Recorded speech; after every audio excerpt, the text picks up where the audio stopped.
ఇప్పుడైతే మనం కుమార పర్వతం ట్రెక్కింగ్కి వచ్చాను. ఈరోజు సంక్రాంతి. ఎలాగో ఇంటి దగ్గర లేను కదా, ఏం చేయాలని చెప్పి ఆలోచిస్తున్నాను. ఏమైనా మంచి ప్లేస్కి వెళ్దాం ఏంటని.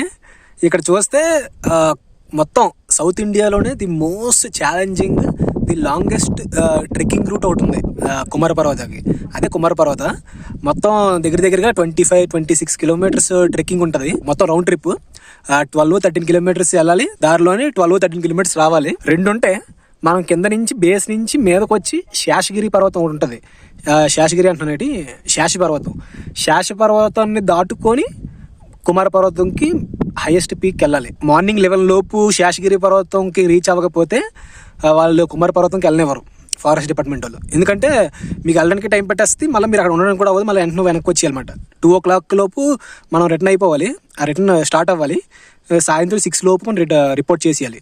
అది ముందు చేసినా పర్లేదు, సాయంత్రం 6 లోపు ఎట్టి పరిస్థితుల్లో రిపోర్ట్ చేసేయాలి. ఇంకొకటి ఏంటంటే, ఇప్పుడు నేను కుమార పర్వతం ఆ పీక్ పాయింట్ నుంచి వచ్చేసాను. ఇక్కడ శేషగిరి పర్వతం దగ్గర ఇందాక ఎక్కువసేపు కూర్చోలేదు. ముందు పీక్కి వెళ్ళి వచ్చేద్దాం, అసలైన పర్వతంకి వెళ్ళి అనేసి ఇప్పుడు ఇక్కడ కూర్చున్నాను కొంతసేపు. ఇక్కడ చూసారు కదా, మీకు ఇక్కడ ఏం కనబడట్లేదు కదా, ఇది పీక్. ఇక్కడ ఇంకేట్ లేదు. ఇదిగోండి, వెళ్తే కిందకి వెళ్ళిపోతాం, లోయ ఏకంగా రాయ. ఇక్కడ ఏం కనబడట్లేదు కదా, ఇదంతా మేఘాలు. ఇదిగోండి చూడండి, మొత్తం మీకు తిప్పి చూపిస్తాను చూడండి. ఇదిగోండి మొత్తం కమ్మేసింది పొగలాగా. ఇప్పుడు నాకు కూడా ఏం కనబడట్లేదు. నేను ఇందాక ఇక్కడ కూర్చోవలసింది, ఇందాక కూర్చోలేదు. ఇక్కడ అంతా మంచి వ్యూ కనబడుతున్నాను. ఇందాక అక్కడికి వెళ్ళిపోయి అక్కడ కూర్చున్నాను ఎక్కువసేపు, గంటన్నర కూర్చున్నాను. 11కి వెళ్ళి 12:30 వరకు. ఇప్పుడు ఇక్కడికి వచ్చేసరికి ఇక్కడ ఫుల్ మబ్బు కాసింది. అది ఇంకొకటి ఏంటంటే, అనుకోకుండా జరిగింది. సంక్రాంతి రోజు నార్మల్గా వచ్చేద్దాం అనుకున్నాను. ఇక్కడ చూస్తే ఈ కుమార పర్వతం పైన ఈ లోకల్స్ చుట్టుపక్కల జనాలు ఉంటారు కదా, వీళ్ళకి ఆచారం అన్నమాట. ఏంటి అంటే, ఇప్పుడు మీరు మనకు చూస్తే కేరళలో శబరిమలలో సంక్రాంతి రోజు మకర జ్యోతి వెలిగిస్తారు కదా, అలాగా ఇక్కడ కుమార పర్వతం మీద కూడా ఈ చుట్టుపక్కల ఉన్న, అంటే ఇది కర్ణాటక కదా, ఈ కుమార పర్వతం మీద కూడా ఈ చుట్టుపక్కల ఉన్న లోకల్స్ వీళ్ళందరూ వచ్చి ఈరోజు సాయంత్రం 6 గంటలకి మకర జ్యోతి వెలిగిస్తారు. నేను ఇక్కడ పక్కన ఫోటో గట్ట వీడియో గట్ట పెడతాను. మకర జ్యోతి వెలిగిస్తారు. ఇక్కడ ఈరోజు ఒకరోజు స్టే చేసి రేపు ఉదయం కిందకి వెళ్తారు అన్నమాట. మనకి పర్మిషన్ ఉండదు, ఎందుకంటే వాళ్ళు లోకల్స్, వాళ్ళకి ఇది రిలీజియస్ రిచువల్ అన్నమాట. మనకి మామూలు టూరిస్టులు కాబట్టి మనకి సాయంత్రం 6 లోపు వచ్చేయాలంటారు. అది ఇంకొకటి ఏంటంటే, అనుకోకుండా జరిగింది. ఇది నేను ఎందుకు ఇలా చెప్తున్నానంటే, లాస్ట్ టైం నేను 1 month సోలో ట్రిప్ వెళ్ళినప్పుడు కూడా అన్నీ అనుకోకండి. నేను సెప్టెంబర్ ఎండింగ్, సెప్టెంబర్ 29th నుంచి అక్టోబర్ 22 ఆ టైం వరకు తిరిగాను. అన్నీ అనుకోకుండా జరిగాయి. ఎలాగంటే, ఫస్ట్ దసరా రోజు కరెక్ట్గా నేను రామేశ్వరంకి వెళ్ళాను. అక్కడ బాగా పూజలు జరిగాయి. అంటే నేను పూజలు బాగా జరిగాయంటే నేను దేవుడిని నమ్మను, అది పక్కన పెట్టండి, కానీ అన్నీ తిరుగుతాను. దేవుడు ఉన్నాడా లేడంటే, దేవుడు ఉన్నాడు, ఖచ్చితంగా దేవుడు ఉన్నాడు, కానీ నేను నమ్మను. అది ఇప్పుడు దాని గురించి వదిలేయండి. ఇప్పుడు వచ్చేసరికి అక్కడ దసరా రోజు రామేశ్వరం ఉన్నాను కదా, శ్రీశైలం వెళ్ళిన రోజు కూడా కొంచెం ఆ రోజు అక్కడ ఏదో స్పెషల్ అంట. ఆ రోజు నేను అక్కడ ఉన్నాను, అది అయిపోయింది. ఇక్కడ కూడా అంతే, అనుకోకుండా సంక్రాంతి రోజు వచ్చాం. మామూలుగా అయితే మనం మకర జ్యోతి చూడలేం. ఇప్పుడు మీరు కేరళలో చూసుకుంటే బోల్డ్ మంది వెళ్తారు మన సైడ్ నుంచి స్వామాలు వేసుకొని మకర జ్యోతి చూడడానికి, కానీ సరిగ్గా కనబడదు. మనం మకర జ్యోతి వెలిగించే చోటుకి వెళ్ళాం. ఇప్పుడు అక్కడ అందరూ ఉన్నారు, నేను వీడియో కూడా తీసాను, పెడతాను. అందరూ ఉన్నారు, పూజారులు వీళ్ళందరూ ఉన్నారు. వాళ్ళు ఆచార పెద్దలు ఉంటారు కదా, వాళ్ళ ఊర్లో పెద్దలు, వాళ్ళు వచ్చి ఇక్కడ పూజ చేసి. ఇప్పుడు మనం ఎక్కడ ఉన్నామంటే కుక్కే సుబ్రహ్మణ్య అనే ఊర్లో ఉన్నమాట. కుక్కే సుబ్రహ్మణ్యం అంటే సుబ్రహ్మణ్య స్వామి గుడి ఉంటుంది కిందన, అదొకటి వెళ్ళాలి. మనం తెల్లారి ఇక్కడికి ట్రెక్కింగ్కి వస్తాం. సుబ్రహ్మణ్య స్వామి కోసం ఇక్కడ మకర జ్యోతి మాట. పక్కనే శివుడిది కూడా ఉంటుంది, అంటే వాళ్ళ తండ్రి కొడుకులు కదా. అది మకర జ్యోతి చూసాం. సాయంత్రం వరకు ఉండడానికి మనకు ఛాన్స్ లేదు, లేకపోతే జ్యోతి వెలిగించడం కూడా చూద్దాం. ప్రస్తుతానికైతే నేను మకర జ్యోతి చేయడం ఏంటి, అక్కడ పూజలు ఏంటి, అది కూడా మనం మీదకి. ఇప్పుడు కేరళలో కూడా మనం మకర జ్యోతి మీదకి వెళ్ళి చూడలేం. మీదకి రిలీజియన్ పీపుల్, ఆ చుట్టుపక్కల రూరల్ పీపులే వెళ్తారు. కానీ ఇక్కడ మాత్రం మనం కూడా వెళ్ళి ఆ మీదనున్న మకర జ్యోతిని చూడగలిగాం. అది అనుకోకుండా అన్నీ జరుగుతాయి. అంతే. ఇంకేమున్నాయి, ఇప్పుడు కిందకి వెళ్ళాలి. వాటర్ అయిపోయింది, ఏట్లేదు. కిందకి దారిలో ఒక పోలీసు, అదే ఫారెస్ట్ పోలీస్ చెక్ పోస్ట్ ఒకటి ఉంటుంది ఇంకొంచెం ముందుకెళ్తే. అక్కడ ఒక 2 కిలోమీటర్స్ దిగితే అక్కడ ఉంటుంది. నాకు తెలిసి అక్కడ వాటర్ ఉంటే తీసుకుంటాను, లేదంటే ఇంకెందుకు వెళ్ళాలి. ఇంకొకటి ఏంటి అంటే, ఒకవేళ మీరు కూడా ఏమైనా చేయాలనుకుంటే చేసేయండి. అది ట్రెక్కింగ్ అని అన్ను. ట్రెక్కింగ్ అంటే ఏంటంటే, సపోజ్ ఏదైనా మీకు ట్రెక్కింగ్ అవ్వచ్చు, చూడండి ఎండ ఎలా కాస్తుందో, ట్రెక్కింగ్ అవ్వచ్చు, పీక్ దగ్గర ఉన్నాం కదా, ఎండ కాస్తుంది, మబ్బులు.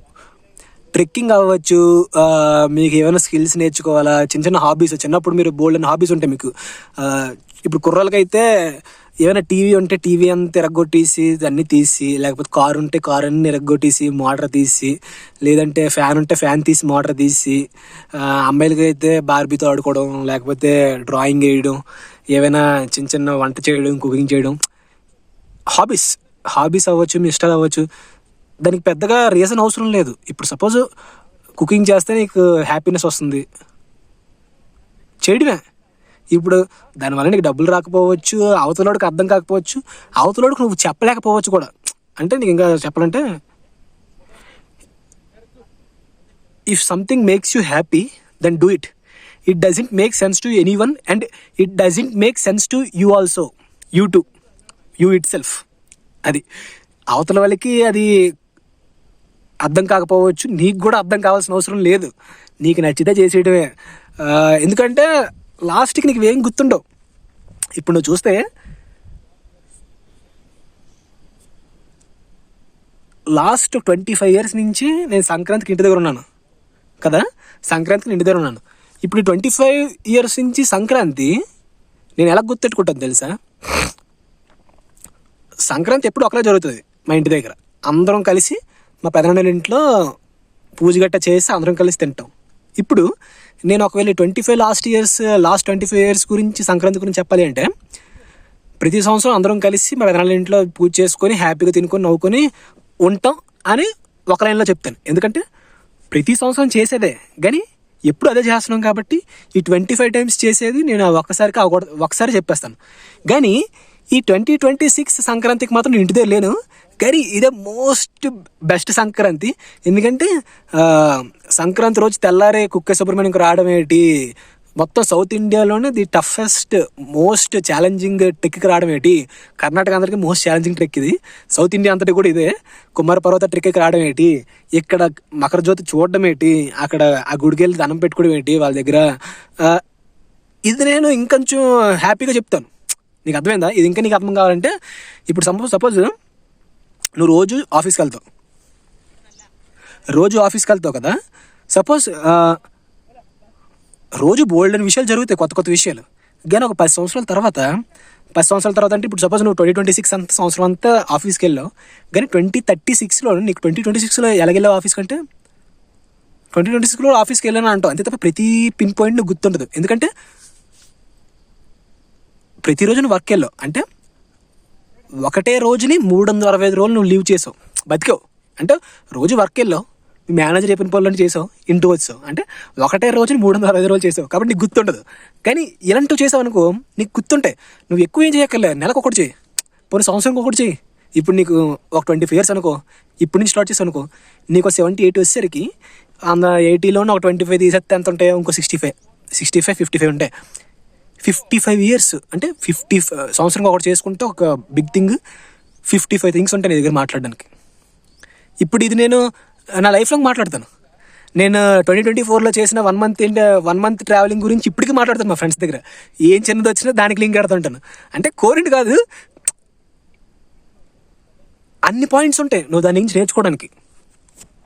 అది కాబట్టి ఏదో ఒకటి, ఇప్పుడు సపోజ్ నేను ఇదే చేయాలని చెప్పను, మీకు ఛాలెంజింగ్గా ఉండేది, మీకు మీ కంఫర్ట్ జోన్ నుంచి బయటికి తీసుకొచ్చేది.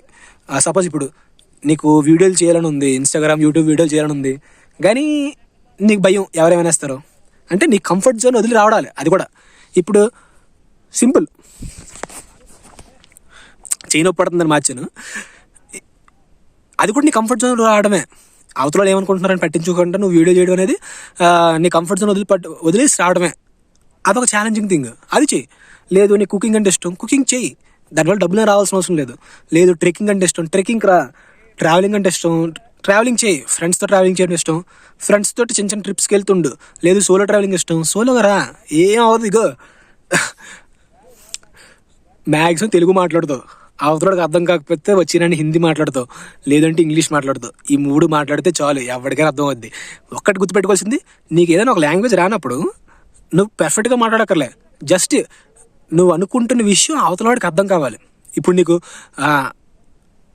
అన్న మీల్స్ ఎంత రేటు, మీల్స్ ఎంత రేట్ అనడానికి నువ్వు ఏం పర్టికులర్ పర్ఫెక్ట్ కన్నడ మాట్లాడక్కర్లే. ఇక్కడ జస్ట్ మీల్స్ రేట్ ఎంత అని అంటే అర్థం అవుద్ది. లేదు అన్న మీల్స్ కిత్నాయే అయిపోయా అలాగా ఏదో ఒకటి ఎలాగ నువ్వు చేసుకుంటూ వెళ్ళిపోవడమే అది. కాబట్టి ఒకవేళ ఏమైనా చేయాలనుకుంటే చేసేయండి, ఎవరేమనుకుంటున్నారు గట్రా ఏమి పట్టించుకోవాల్సిన అవసరం లేదు. ఇంకొకటి ఇంకేమన్నా అంతే, నెక్స్ట్ ఇంకేం చేయాలో ఆలోచించాలి. సెల్ కూడా నాకు తెలిసి స్టోరేజ్ కూడా అయిపోతుంటుంది నాకు తెలిసి. అది బాయ్.